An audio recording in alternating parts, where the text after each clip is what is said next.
It's official. We've got a war within the Republican Party. That must mean that the 2012 race has started in earnest. Ladies and gentlemen, start your engines. This time the fight is between Donald Trump and the GOP establishment. And it's ugly. When Trump first jumped into the 2012 discussion, it looked like he was just trying to get attention. But now that he's at or near the top of just about every poll out there, the GOP is getting scared. And they've started a full-scale war against Trump. House Majority Leader Eric Cantor took the first shot last week, painting Trump as a joke. I don't think he is really serious when we see a campaign launched on the birther issue. What do you think Trump's going to do about that? You think he's going to just sit back and take that? No way. Of course he's going to fire back. So over the weekend, he told Talking Points Memo just what he thought of Eric Cantor. And I think it's a very bad thing for Cantor to have done, because I will tell you, people love this issue, especially in the Republican Party. And there's something to what we're saying. This is like the WWE now. Then Trump takes a chair out of nowhere and swings it at Romney. Mitt Romney is a basically small business guy, if you really think about it. He was a hedge fund. He was a fund guy. He walked away with some money from a very good company that he didn't create. He would buy companies, he'd close companies, he'd get rid of jobs. I have thousands and thousands of jobs that I've created over the years. My net worth is many, many, many times Mitt Romney. Yeah, I got it. You're rich.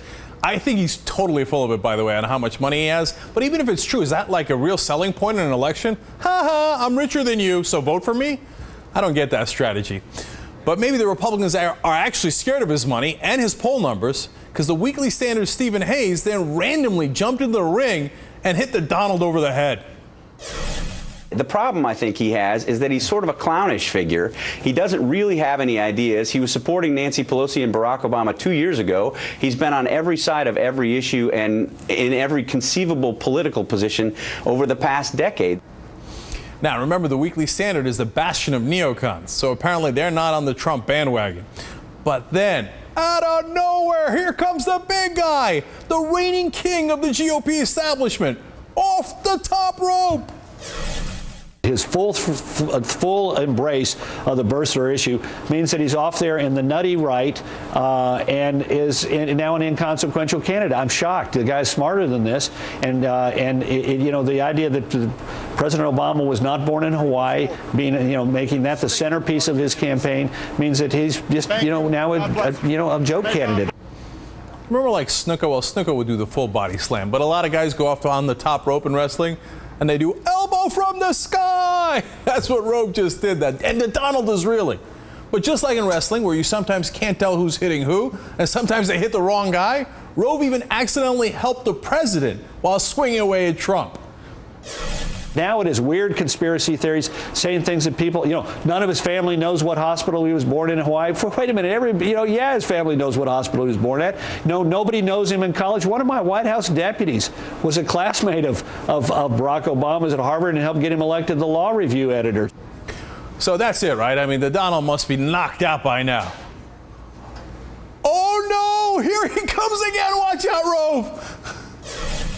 I heard Karl Rove today on television. It was terrible. He was so against me because I am questioning. All I want to do is see this guy's birth certificate. Republicans have to be very careful of that, because obviously Karl Rove didn't do very well the last couple of years in the Bush administration because, hey, whether you like him or not, George Bush gave us Obama, and I'm not happy about it. So we've got ourselves a full-scale civil war within the GOP. There's nothing more fun than when Republicans attack one another, because Democrats wouldn't be half as vicious to them as they are to each other. But someone is feeling left out of this parade. So here comes Sarah. She wouldn't want to get left out of all the fun, so she hit the GOP establishment guys from the other side. So this weekend at a Tax Day Tea Party rally in Madison, Wisconsin, she showed that, like Trump, she's not afraid to take on the Republican Party. GOP establishment. What more can they say about us, We didn't elect you just to rearrange the deck chairs on a sinking Titanic. We didn't elect you just to stand back and watch Obama redistribute those deck chairs. What we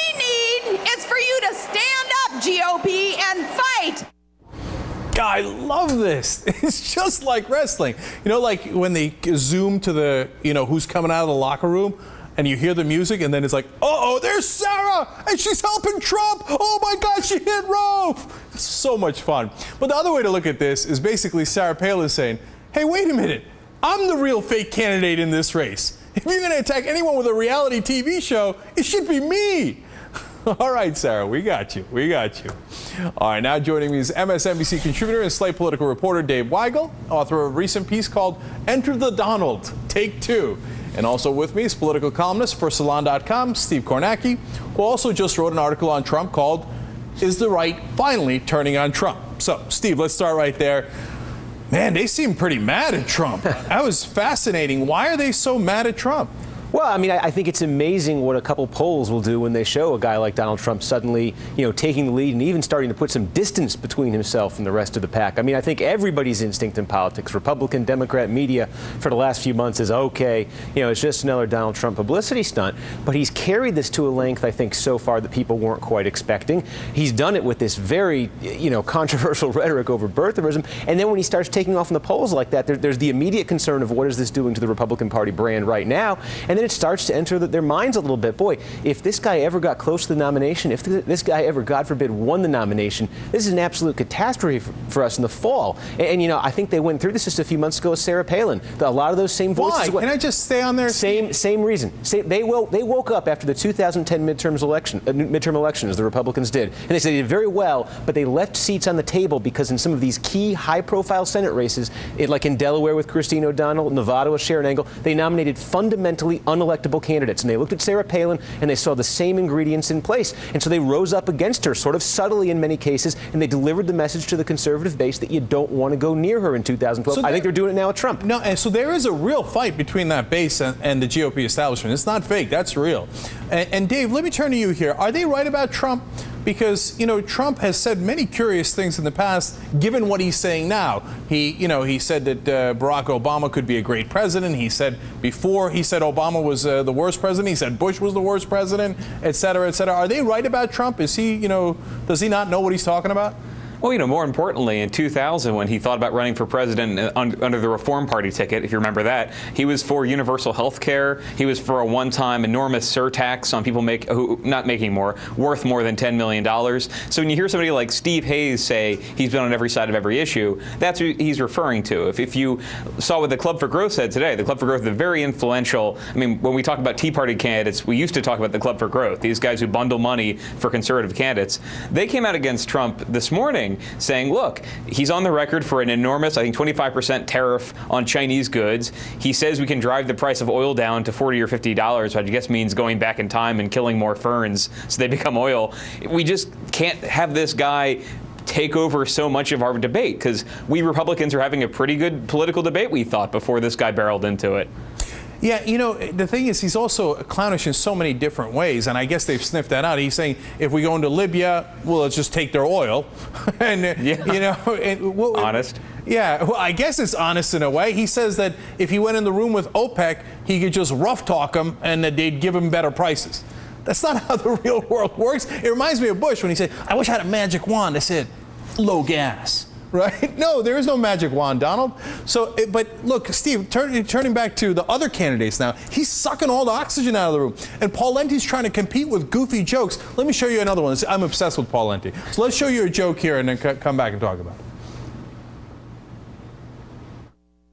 I know Donald Trump is getting a lot of attention. It's at least the one thing that I think we should embrace from his other TV show, The Apprentice. And we should tell President Obama in 2012, you're fired. I'm not one to question the authenticity of Barack Obama's birth certificate. But when you look at his policies, I do question what planet he's from. We got to give him credit for at least this.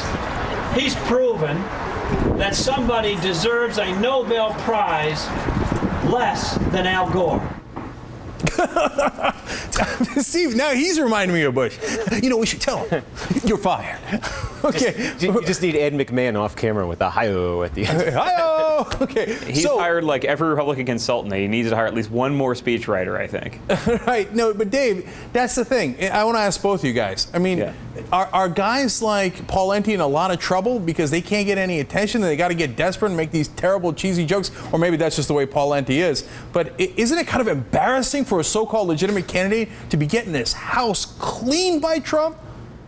Well, I want to hear what Steve thinks, too, because I think he and I both wasted a number of hours in 2007 covering Rudy Giuliani, who basically existed to take a lot of flack, get a lot of coverage, and then implode right before the primaries happened, so that people, other candidates didn't get as much attention. They got some scrutiny, but I remember Mike Huckabee basically dodging all real scrutiny until he won the Iowa caucuses. So there is an advantage in a kind of weird backwards way to having a couple of guys out there taking all the flack for months. Real quick, Steve, let me actually go on that because that's really interesting. I think that's what Huckabee's doing here. I think he's letting them punch each other out, and then he's going to come in at the end. Well, I think if you're Mitt Romney or you're Tim Pawlenty, you're feeling good about what's happening right now because not only is the conservative establishment mobilizing to try to marginalize Donald Trump like they did with Sarah Palin, it's a signal that they're going to do that to other candidates who emerge in the next few months and pose the same threat. And at the end, maybe that means that Romney or Pawlenty, maybe that's how they survive. They get that cover. That's exactly right. Romney's got the real money behind him. That's what's going on there. Dave Weigel from Slate, Steve Kornacki from Salon.com. Thank you both for joining us. Great discussion.